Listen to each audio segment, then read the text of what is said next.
Xylem ലേണിംഗിന്റെ പുതിയൊരു ക്ലാസ്സിലേക്ക് സ്വാഗതം. നിങ്ങളുടെ കൂടെ ഞാൻ ശ്രുതി ടീച്ചറാണ് കേട്ടോ.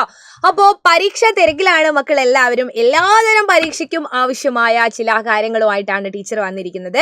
മത്സര പരീക്ഷകൾ മുന്നിലുണ്ട് അല്ലേ? LSS ആയിക്കോട്ടെ, USS ആയിക്കോട്ടെ, എല്ലാതരം പരീക്ഷകളും മുന്നിൽ വരുന്നുണ്ട്. അപ്പോൾ എൻ്റെ മക്കൾക്ക് അത്യാവശ്യം വേണ്ട ഒരു കാര്യമാണ് തൂലികാനാമങ്ങൾ. എഴുത്തുകാരന്മാരും തൂലികാനാമങ്ങളും കവികൾ എന്നുള്ള ആ ഒരു ഭാഗം ടീച്ചർ മുൻപ് തന്നിട്ടുണ്ട്. അതുകൊണ്ട് ഇനി എഴുത്തുകാരൻ, മറ്റ് സാഹിത്യകാരന്മാരല്ലേ, നോവലിസ്റ്റ്, കഥാകൃത്ത്, അവരുടെയൊക്കെ തൂലികാനാമങ്ങൾ നിങ്ങൾക്ക് ഒന്ന് പരിചയപ്പെടുത്തി തരാം. പരീക്ഷയ്ക്ക് സാധാരണയായി കാണുന്ന തൂലികാനാമങ്ങളാണ് കേട്ടോ. പാരൻസിൻ്റെ ഒക്കെ പ്രത്യേക ഒരു റിക്വസ്റ്റ് പ്രകാരമാണ് ഞാനിത് ചെയ്യുന്നത്. കാരണം കുട്ടികൾക്ക് കുറച്ച് ഡിഫിക്കൽട്ട് ആണ് എന്ന് പറഞ്ഞതുകൊണ്ടാണ്. ഏതൊക്കെ ആയിരിക്കും ഒരു സാധ്യതയുള്ള, അതൊന്ന് ചെയ്യാമോ എന്ന് ചോദിച്ചിട്ടുണ്ടായിരുന്നു. അപ്പോൾ അതാണ് ഇന്ന് ടീച്ചർ ചെയ്യുന്നത്. അപ്പൊ നമുക്ക് അറിഞ്ഞു പഠിക്കാം, പഠിച്ചു നേടാം തൂലികാനാമങ്ങൾ അല്ലെ? എഴുത്തുകാർ, തൂലികാനാമങ്ങൾ. അപ്പോൾ ആനന്ദ് എന്ന പേരിൽ നോവലുകൾ എഴുതുന്ന അല്ലെങ്കിൽ കൃതികൾ എഴുതുന്ന, പുസ്തകങ്ങൾ എഴുതുന്ന എഴുത്തുകാരനാണ് പി സച്ചിദാനന്ദൻ. ആനന്ദ് എന്ന പേരിൽ തൂലികാനാമമുള്ളത് പി സച്ചിദാനന്ദന്റെ തൂലികാനാമമാണ് ആനന്ദ്. അതുപോലെ നമ്മുടെ SK പൊറ്റക്കാട്, SK എന്ന പേരിലാണ് അറിയപ്പെടുന്നത്. SK പൊറ്റക്കാടിലെ ഒരു ദേശത്തിന്റെ കഥ, ഒരു തെരുവിന്റെ കഥ, അതുപോലെ യാത്രാ വിവരണങ്ങൾ ഒരുപാട് എഴുതി മലയാളത്തിന് സംഭാവനകൾ നൽകിയ ആര്? SK പൊറ്റക്കാട്. ജ്ഞാനപീഠം കിട്ടിയിട്ടുണ്ട്, മറന്നു പോകരുത് കേട്ടോ. SK എന്ന പേരിൽ SK പൊറ്റക്കാടാണ് എഴുതുന്നത്. MRB എന്ന പേരിൽ ആരാണ്? MR ഭട്ടതിരിപ്പാടാണ് MRB എന്ന പേരിൽ അറിയപ്പെടുന്നത്. MR ഭട്ടതിരിപ്പാടാണ് MRB എന്ന പേരിൽ എഴുതുന്നത്. കാക്കനാടൻ ജോർജ് വർഗീസ്. കാക്കനാടൻ ഒന്നിച്ചങ്ങ് പറഞ്ഞാൽ നമുക്കത് പഠിക്കാം. കാക്കനാടൻ ജോർജ് വർഗീസ്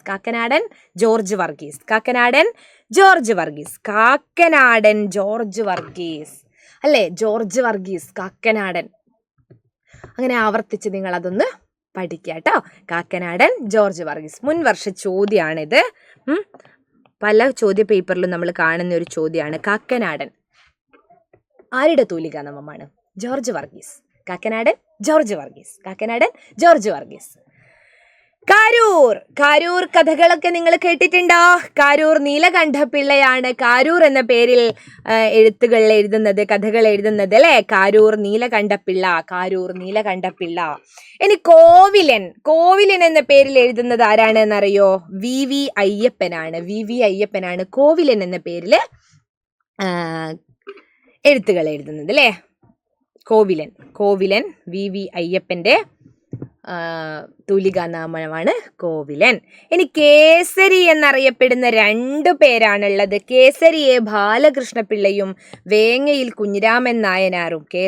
കേസരി വേങ്ങയിൽ കുഞ്ഞിരാമൻ നായനാറും. കേസരി A ബാലകൃഷ്ണപിള്ള. പക്ഷെ കേസരി എന്ന് ചോദിച്ചാൽ ഓപ്ഷനുള്ള ചോദ്യമാണല്ലേ A ബാലകൃഷ്ണപിള്ള എന്നുള്ളതാണ് കാണാറ്. കേസരി വേങ്ങയിൽ കുഞ്ഞിരാമൻ നായനാർ അദ്ദേഹത്തിന്റെ തൂലികാനാമവും കേസരി എന്ന് തന്നെയാണ്. വേങ്ങയിൽ കുഞ്ഞിരാമൻ നായനാർ. ആദ്യ ചെറുകഥ വാസനാവികൃതി ആരുടേതായിരുന്നു? വേങ്ങയിൽ കുഞ്ഞിരാമൻ നായനാരുടേതായിരുന്നു കേട്ടോ. പക്ഷെ കേസരി എന്ന പേരിൽ എഴുതുന്ന എഴുത്തുകാരൻ അല്ലെങ്കിൽ ആരുടെ തൂലികാനാമമാണ് എന്ന് ചോദിക്കുമ്പോൾ അതിൽ വേങ്ങയിൽ കുഞ്ഞിരാമൻ നായനാരുടെ അധികം കാണാറില്ല. എങ്കിലും ഓർത്തു വെക്കാൻ വേണ്ടിയിട്ട് ടീച്ചർ പറഞ്ഞതാണ്. കേസരി ഓർത്ത് വെക്കുക. വേങ്ങയിൽ A ബാലകൃഷ്ണപിള്ള. പിന്നെ ഒന്ന് വേങ്ങയിൽ കുഞ്ഞിരാമൻ നായനാർ. ഓപ്ഷനുള്ള ചോദ്യമാണെങ്കിൽ A ബാലകൃഷ്ണപിള്ള ആയിരിക്കും അതിലുണ്ടാവുക. മക്കൾ നോക്കി അത് എഴുതാട്ടോ. പിന്നെ ചെറുകാട് എന്ന പേരിൽ എഴുതുന്നത് ഗോവിന്ദ പിഷാരടിയാണ്. ചെറുകാട് എന്ന പേരിൽ എഴുതുന്നത് ഗോവിന്ദ പിഷാരടിയുടെ വീട്ടിന്റെ മുന്നിൽ ചെറിയ ചെറിയ കാടുകളൊക്കെ ഉണ്ടായിരുന്നു. ആരുടെ വീടിന് മുമ്പിലായിരുന്നു? ഗോവിന്ദ പിഷാരടിയുടെ മുന്നിൽ. നിങ്ങളുടെ വീട്ടിൽ ഗോവിന്ദേട്ടൻ നിങ്ങളുടെ വീട്ടിന്റെ അടുത്തൊക്കെ ഉണ്ടെങ്കിൽ ഗോവിന്ദേട്ടന്റെ വീട്ടിന്റെ അടുത്ത് എന്തുണ്ട്? ചെറിയ കാടുണ്ട്, ചെറുകാട് എന്നുള്ള പേരിൽ അതുകൊണ്ട് അവരെ വിളിക്കാറുള്ളത് എന്നൊക്കെ ഒന്ന് ഓർത്ത് അങ്ങനെ അങ്ങ് മനസ്സിലേക്ക് തറപ്പിക്കുക കേട്ടോ. ഇനി DC കിഴക്കേമുറി. നിങ്ങൾ കേട്ടിട്ടില്ലേ DC ബുക്സ് ഒക്കെ? DC കിഴക്കേമുറി. അപ്പോൾ ഡൊമിനിക് ചാക്കോ കിഴക്കേമുറിയാണ്. ഒന്നിച്ചാണ് ഇത്. ഡൊമിനിക് ചാക്കോ കിഴക്കേമുറിയാണ് ആര്? DC കിഴക്കേമുറി എന്ന പേരിൽ അറിയപ്പെടുന്നത്. ഡൊമിനിക് ചാക്കോ കിഴക്കേമുറി ആരാണ്? ഇത് ദൂരെ ആകുമ്പോൾ ഡോക്ടർ എന്ന് വായിച്ചു ഓർമ്മ കേട്ടോ. ഡൊമിനിക് ചാക്കോ കിഴക്കേമുറിയാണ് DC Kizhakkemuri. Dominic Chacko Kizhakkemuri, DC Kizhakkemuri എന്നുള്ള പേരിലാണ് അദ്ദേഹം അറിയപ്പെടുന്നത്.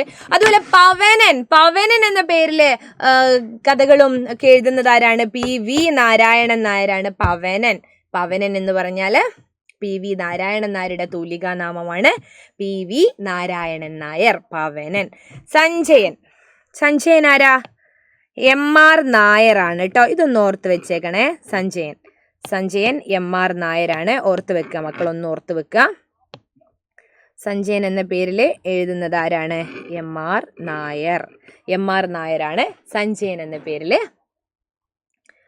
കഥകളൊക്കെ എഴുതിയിട്ടുള്ള ഒരു എഴുത്തുകാരൻ സഞ്ജയൻ.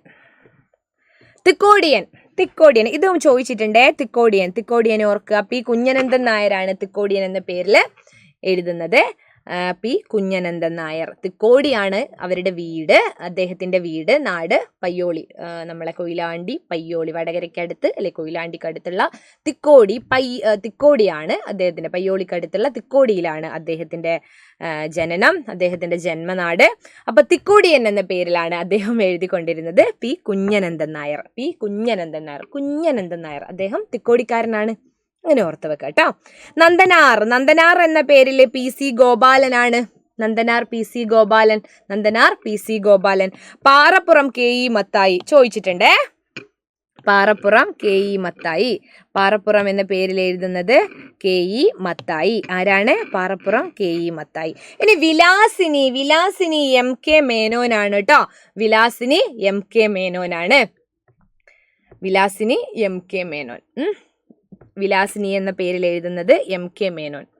അതുപോലെ പെരുമ്പടവം, അതാരാന്നറിയോ? പെരുമ്പടവം ശ്രീധരൻ കേട്ടോ. വിലാസിനി എന്ന പേരിൽ MK മേനോനാണ്. ഓർത്ത് വെക്കുക. പാറപ്പുറം KE മത്തായി പാറപ്പുറത്ത് പോയിരുന്നു. ഞാനൊക്കെ അങ്ങനെയായിരുന്നു ഓർത്ത് വെച്ചത്. മത്തായി എന്ന് പറയുന്നത് ഞങ്ങളുടെ വീട്ടിൻ്റെ അടുത്ത് ഒരു ഏട്ടനെ മത്തായി എന്നായിരുന്നു വിളിക്കുക. അപ്പോൾ ആ മത്തായി പാറേൻ്റെ മുകളിൽ പോയിരുന്നതായിട്ട് ഞാനിങ്ങനെ വിചാരിച്ചു. അപ്പോൾ പാറപ്പുറം എന്നറിയപ്പെടുന്നത് KE മത്തായി. വൈശാഖ് എന്ന എൻ്റെ ഹസ്ബൻഡിൻ്റെ പേരാണ് കേട്ടോ, എൻ്റെ ഭർത്താവിൻ്റെ പേരാണ്. MK ഗോപിനാഥൻ നായർ എന്ന പേരിലുള്ള എഴുത്തുകാരൻ്റെ തൂലികാ നാമമാണ് വൈശാഖൻ എന്ന പേരിൽ MK ഗോപിനാഥൻ നായരാണ് എഴുതുന്നത്. MK ഗോപിനാഥൻ നായർ.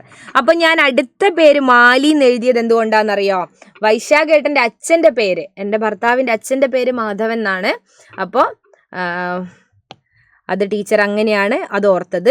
എൻ്റെ മോളെ LSSനൊക്കെ പഠിപ്പിക്കുന്ന സമയത്ത് ഞാൻ അങ്ങനെയായിരുന്നു പറഞ്ഞു കൊടുത്തത്. വൈശാഖൻ MK ഗോപിനാഥൻ നായർ, മാലി P മാധവൻ നായർ മാലി. അപ്പോൾ വൈശാഖൻ MK ഗോപിനാഥൻ നായറും മാലി P മാധവൻ നായറും. സേതു മാധവനാണ് കേട്ടോ. സുമംഗല എന്ന പേരിൽ അറിയപ്പെടുന്നത് ലീല നമ്പൂതിരിപ്പാട് ചോദിച്ചിട്ടുള്ളതാണ്. മുൻ വർഷങ്ങളിൽ പല പരീക്ഷകളിലും നമ്മൾ കണ്ടതാണ്. സുമംഗല, ലീല നമ്പൂതിരിപ്പാട്. മിഠായി പൊതിയൊക്കെ എഴുതിയത് സുമംഗലയാണ് കേട്ടോ. മിഠായി പൊതി എന്ന കഥ ആരുടേതാണ്? അത് ഒരു മുൻവർഷ ചോദ്യമാണ്. അപ്പൊ സുമംഗല ആരുടെ തൂലിക നാമമാണ്? ലീല നമ്പൂതിരിപ്പാട്. ഇനി നിങ്ങൾക്കുള്ള ഇന്നത്തെ ചോദ്യം, CV എന്ന പേരിൽ അറിയപ്പെടുന്നത് ആരാണ്? മക്കൾ എന്ത് ചെയ്യുക? കമന്റ് ചെയ്യുക. അപ്പൊ കമന്റ് ചെയ്യാൻ പറ്റാത്തവരെന്ത് ചെയ്യുക? ഒന്ന് എഴുതി നോക്കുക ആരാണെന്ന്, അല്ലെങ്കിൽ അത് കണ്ടുപിടിച്ച് നിങ്ങളത് പഠിക്കുമ്പോൾ അത് കൃത്യമായിട്ട് ഓർമ്മയുണ്ടാവും. CV എന്ന പേരിൽ അറിയപ്പെടുന്നത് ആരാണ്?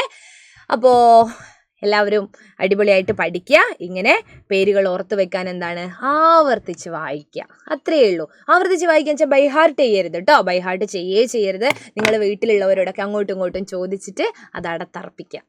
അപ്പം ഞാൻ ഇപ്പോൾ പറഞ്ഞത് വൈശാഖനെയും മാലിയും ഒക്കെ ഓർക്കാനുള്ള വഴി. അപ്പം ഞാൻ നമുക്കറിയുന്ന ആരെങ്കിലും ആയിട്ട് കണക്ട് ചെയ്ത് വെക്കുക, അങ്ങനെ പഠിക്കാം.